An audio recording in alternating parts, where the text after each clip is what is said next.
Yes, പശ്ചിമേഷ്യൻ സംഘർഷവുമായി ബന്ധപ്പെട്ട വിവരങ്ങൾ നൽകാൻ എം സി നാസറും ബി കെ സുഹൈലും ചേരുന്നുണ്ട്. എം സി നാസറിലേക്ക് ആദ്യം. നാസർ, ഗൾഫ് രാജ്യങ്ങൾ, അതായത് GCC രാജ്യങ്ങളിലേക്കുള്ള ആക്രമണം രൂക്ഷമായ കുറേയധികം മണിക്കൂറുകൾ കടന്നുപോയി. ഇപ്പോൾ അതിന്റെ ഒരു രൂക്ഷത കുറഞ്ഞിട്ടുണ്ട്, ആക്രമണങ്ങളും താരതമ്യേന കുറവാണെന്നാണോ വിലയിരുത്തൽ? ജഡ്സി, തീർച്ചയായിട്ടും പിന്നിട്ട ദിവസങ്ങളെയുമായി തട്ടിച്ചു നോക്കുമ്പോൾ ഇന്നലെ രാത്രിയും ഇന്ന് രാവിലെയുമായിട്ട് കാര്യമായിട്ടുള്ള ഒരു ആക്രമണങ്ങൾ ഉണ്ടായിട്ടില്ല. ദുബൈയിലെ അമേരിക്കയുടെ കോൺസുലേറ്റിന് നേരെ ഇന്നലെ രാത്രി കോൺസുലേറ്റിന്റെ സമീപത്ത് ഡ്രോൺ ആക്രമണം നടന്നു. പക്ഷേ അതുപോലെ രൂപപ്പെട്ട തീ വളരെ പെട്ടെന്ന് തന്നെ നിയന്ത്രണ വിധേയമാക്കാൻ സാധിച്ചിട്ടുണ്ട്. അതോടൊപ്പം തന്നെ കുവൈത്തിന് നേർക്കും ചില ഡ്രോൺ മിസൈൽ ആക്രമണങ്ങൾ നടന്നു. അതും പൂർണ്ണമായിട്ട് പ്രതിരോധിക്കാനായി. പക്ഷേ നേരത്തെ മിസൈൽ പ്രതിരോധിക്കുന്നതിന്റെ ഭാഗമായി അവശിഷ്ടങ്ങൾ ചിതറി വീണാണ് ഈ 11-കാരി ബാലിക മരണപ്പെട്ടതായിട്ടുള്ള റിപ്പോർട്ട് ഇന്ന് കുവൈത്ത് ഔദ്യോഗികമായി തന്നെ വെളിപ്പെടുത്തിയിരിക്കുന്നത്.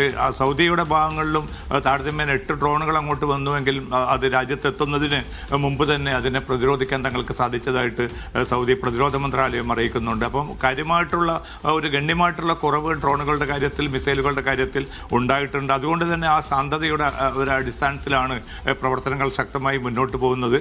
അബുദാബി പോർട്ട് ഉൾപ്പെടെയുള്ള എല്ലാ സംവിധാനങ്ങളും വളരെ പൂർവ്വ അതേ അവസ്ഥയിൽ തന്നെ പ്രവർത്തിച്ച് മുന്നോട്ട് പോകുന്നതായിട്ട് അധികൃതർ അറിയിക്കുന്നു. ദുബൈ പോർട്ടിലും ജബലലി ഉൾപ്പെടെയുള്ള പോർട്ടുകളിലും ഒക്കെ പ്രവർത്തനങ്ങൾ വളരെ സുഗമമായി തന്നെ മുന്നോട്ട് പോകുന്നുണ്ട്. ഏതെങ്കിലും അർത്ഥത്തിലുള്ള ആളപായമോ ആർക്കെങ്കിലും പരിക്കേറ്റതായിട്ടുള്ള റിപ്പോർട്ടുകൾ UAE ഉൾപ്പെടെയുള്ള ഒരു രാജ്യത്തു നിന്നും പിന്നിട്ട മണിക്കൂറുകൾ റിപ്പോർട്ട് ചെയ്തിട്ടില്ല. ഒരുപക്ഷെ ഗൾഫ് രാജ്യങ്ങൾ വളരെ ശക്തമായിട്ടുള്ള മുന്നറിയിപ്പ് ഇറാന് നൽകിയിരുന്നു. കാരണം ഇനിയും ഇത്തരം നീക്കങ്ങൾ തുടരുകയാണെങ്കിൽ തങ്ങളുടെ പരമാധികാരത്തിൽ ലംഘിക്കാനും സുരക്ഷാ ഭീഷണിയാകുമാർ ഡ്രോണുകളും മിസൈലുകളും അയക്കാനും തീരുമാനിച്ചാൽ കടുത്ത ചില നടപടികൾ വേണ്ടിവരുമെന്ന മുന്നറിയിപ്പ് നൽകിയിരുന്നു. മധ്യസ്ഥ രാജ്യങ്ങളായിട്ടുള്ള ഖത്തറും ഒമാനും ഇക്കാര്യത്തിൽ കുറെ കൂടി കടുത്ത നിലപാടിലേക്കും പോയിരുന്നു. അതുകൊണ്ടുകൂടി ആയിരിക്കണം ഏതാണ്ട് ഇറാനിൽ നിന്നുള്ള ആക്രമണങ്ങൾ വളരെ വളരെ ഗണ്യമായിട്ട് കുറഞ്ഞു എന്നൊരു വിലയിരുത്തലാണ് ഗൾഫ് രാജ്യങ്ങളുള്ളത്. അതോട് എങ്കിലും പൂർണ്ണമായിട്ടും ഈ ആക്രമണത്തിൽ നിന്ന് പിൻവാങ്ങിയോ എന്നൊന്നും ഇറാൻ വ്യക്തമാക്കിയിട്ടില്ല. പക്ഷേ എങ്കിലും സാധാരണ ജീവിതത്തെ ബാധിക്കുമാറുള്ള ഒരു പ്രതിസന്ധി ഒരു ഗൾഫ് രാജ്യത്തിലും തൽക്കാലം നിലനിൽക്കുന്നില്ല. ജിൽസി, ശരി, ബി കെ സുഹൈൽ കൂടി വിവരങ്ങൾ നൽകും. സുഹൈൽ, അമേരിക്ക ഒരു പുതിയ യുദ്ധതന്ത്രമൊക്കെ പരീക്ഷിക്കുകയാണ്. കുർദുകളൊക്കെ ഇറക്കിക്കൊണ്ട് ഒരു കരയുദ്ധത്തിലേക്ക് കാര്യങ്ങൾ പോകുന്നു എന്ന് അറിയുമ്പോൾ ഇപ്പോൾ നടക്കുന്ന ഈ സംഘർഷങ്ങൾക്ക് അത് ഏത് രീതിയിൽ അയവ് വരുമെന്നുള്ള കാര്യത്തിൽ നിലവിലൊരു ധാരണയുണ്ട്. ഒരു നീണ്ടു നിൽക്കുന്ന സംഘർഷമായി മാറുമെന്നുള്ളൊരു ആശങ്ക നിലവിലുണ്ടോ? ജിൽസി, ഏറ്റവും പുതിയ വിവരങ്ങൾ പറയാം. തസ്നീം ഏജൻസി നൽകുന്ന റിപ്പോർട്ടുകൾ പ്രകാരം ഇപ്പോൾ ഇറാൻ തലസ്ഥാനമായ തെഹ്റാനിൽ വലിയ ആക്രമണമാണ് നടക്കുന്നത്. വലിയ സ്ഫോടനങ്ങളുടെ ശബ്ദം കേൾക്കുന്നു. അതോടൊപ്പം ഇറാൻ പറയുന്നൊരു കാര്യം, ഇറാനിലെ വിവിധ ഇടങ്ങളിൽ അമേരിക്കയുടെയും ഇസ്രായേലിൻ്റെയും ആയുധങ്ങൾ ഞങ്ങൾ വെടിവെച്ചിട്ടു, വിമാനങ്ങൾ വെടിവെച്ചിട്ടു എന്നുള്ളൊരു അവകാശവാദം കൂടി ഇപ്പോൾ ഉന്നയിക്കുന്നുണ്ട്. ഏതായിരുന്നാലും കഴിഞ്ഞ രാത്രി മുതൽ ഇതുവരെ ഇപ്പോഴും ഇറാനിൽ നോക്കുകയാണെങ്കിൽ അവിടെ ആക്രമണത്തിന് ഒരു കുറവുമില്ല. വലിയ തോതിലുള്ള ആക്രമണങ്ങൾ തന്നെ നടത്തുന്നു. അമേരിക്ക പറയുന്നത് 2000-ഓളം ആക്രമണം കഴിഞ്ഞ ഈ 5 ദിവസത്തിനിടെ നടത്തി എന്നുള്ളതാണ്. കൊല്ലപ്പെടുന്നവരിൽ ഭൂരിഭാഗവും സാധാരണക്കാർ തന്നെയാണ്. ഇപ്പോൾ അടുത്ത ഒരു ഭരണാധികാരിയെ, ഖാംനായിക്ക് ശേഷമുള്ള ഒരു പിൻഗാമിയെ തിരഞ്ഞെടുക്കാനുള്ള തിരക്കിട്ട ആലോചനകളും ഇപ്പോൾ ഇറാനിൽ സജീവമാണ് എന്നാണ് നമ്മൾ മനസ്സിലാക്കുന്നത്. ഇന്ന് രാത്രിയോട് കൂടി ദുഃഖാചരണം തുടങ്ങുകയാണ്. 3 ദിവസത്തെ ദുഃഖാചരണമാണ്. അത് അവസാനിക്കുന്നതിന് മുമ്പ് തന്നെ പുതിയൊരു നേതാവിനെ കണ്ടെത്താനൊക്കെയുള്ളൊരു സാധ്യതയുണ്ട്. അപ്പോഴാണ് ഇസ്രായേലിൻ്റെ ഭീഷണി വരുന്നത്. ഇസ്രായേലിൻ്റെ ഡിഫൻസ് മന്ത്രി പറയുന്നത് അടുത്ത ഒരു നേതാവിനെ തിരഞ്ഞെടുത്താൽ അതേ നിമിഷം തന്നെ ഞങ്ങൾ വധിക്കും എന്ന ഇസ്രായേലിൻ്റെ ഭീഷണി വരികയാണ്. ഏതായിരുന്നാലും IRGCയെ സംബന്ധിച്ചിടത്തോളം, ഇറാൻ റവല്യൂഷണറി ഗാർഡിനെ സംബന്ധിച്ചിടത്തോളം പുതിയ ഒരു ഭീഷണി കൂടി അവർ മുഴക്കുകയാണ്.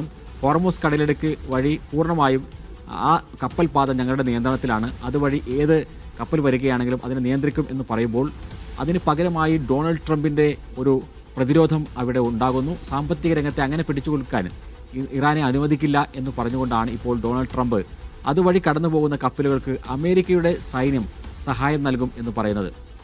അപ്പോൾ ഈ യുദ്ധം എങ്ങനെ അവസാനിക്കും എന്നുള്ള ചോദ്യത്തിന് ഇപ്പോഴും ഉത്തരം കണ്ടെത്താൻ സാധിക്കാതെ വരുന്നു. കാരണം ഡൊണാൾഡ് ട്രംപിൻ്റെ മറ്റൊരു കുതന്ത്രം വരുന്നുണ്ട്. CIA ട്രംപ് നൽകിയിട്ടുള്ള ഒരു ഉത്തരവ് എന്ന് പറയുന്നത്, അല്ലെങ്കിൽ അവർക്ക് കൊടുത്തിട്ടുള്ള ടാർഗറ്റ് എന്ന് പറയുന്നത്, കുർദ് സേനകളെ, വിമത കുർദ് സേനകളെ നിലവിലുള്ള ഇറാൻ ഭരണകൂടത്തിനെതിരെ തിരിച്ചുവിടുക എന്നുള്ളതാണ്. അതിനുവേണ്ടിയുള്ള തിരക്കിട്ട നടപടിക്രമങ്ങൾ ഇറാൻ ഇറാഖ് അതിർത്തിയിൽ നടക്കുന്നു എന്നാണ് നമ്മൾ മനസ്സിലാക്കുന്നത്. കുർദ് നേതാക്കളുമായി ഡൊണാൾഡ് ട്രംപ് നേരിട്ട് സംസാരിച്ചു എന്നുള്ള വാർത്തകൾ വരുന്നു. അവർക്ക് ആയുധവും പണവും നൽകാനുള്ള തന്ത്രപ്രധാനമായ ചർച്ചകളിലേക്ക് CIA കടന്നിരിക്കുകയാണ്. CNN നൽകുന്ന റിപ്പോർട്ടുകൾ പ്രകാരം ഇപ്പോൾ അതിൻ്റെ ഒരു ലോഞ്ചിങ് പാഡായി ഉപയോഗിക്കുന്നത് കുർദിസ്ഥാനാണ്, ഇറാഖ് കുർദിസ്ഥാനാണ്. അവിടെ കുർദുകൾക്ക് ശക്തമായ സ്വാധീനമുണ്ട്. ഒപ്പം അമേരിക്കയ്ക്ക് നിയന്ത്രിക്കാവുന്ന ലോജിസ്റ്റിക് സംവിധാനങ്ങളും അവിടെയുണ്ട്. അവിടേക്ക് ആളുകളെ ഇറക്കി അമേരിക്കയുടെ പരിശീലനം കിട്ടിയ സൈനികരെ കൂടി അവർക്ക് സഹായത്തിന് നൽകിക്കൊണ്ട് ഈ കുർദ് സേനയെ ഇങ്ങോട്ട് കടത്തിവിടാനുള്ള ശ്രമങ്ങളാണ് നടക്കുന്നത്. മുസ്തഫ ഹിജ്രി എന്നൊരു പുതിയ പേര് സ്വാഭാവികമായും ഇനി ഇറാനും രാഷ്ട്രീയവുമായി ബന്ധപ്പെട്ടുകൊണ്ട് ഉയർന്നു വരികയാണ്. മുസ്തഫ ഹിജ്രിയാണ് അവിടെ കുർദ് പാർട്ടിക്ക് നേതൃത്വം നൽകിക്കൊണ്ടിരിക്കുന്നത്. വിവിധ പാർട്ടികളുണ്ടെങ്കിലും പ്രധാനപ്പെട്ട ഒരു പാർട്ടിയുടെ നേതാവായി മുസ്തഫ ഹിജ്രി ഉയർന്നു വരികയാണ്.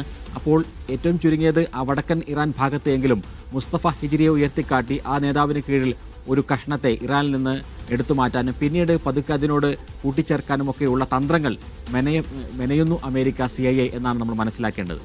ശരി, ഏറ്റവും പുതിയ വിവരങ്ങളാണ് ഇന്റർനാഷണൽ ഡെസ്കിൽ നിന്ന് VK സുഹൈൽ നൽകിയത്.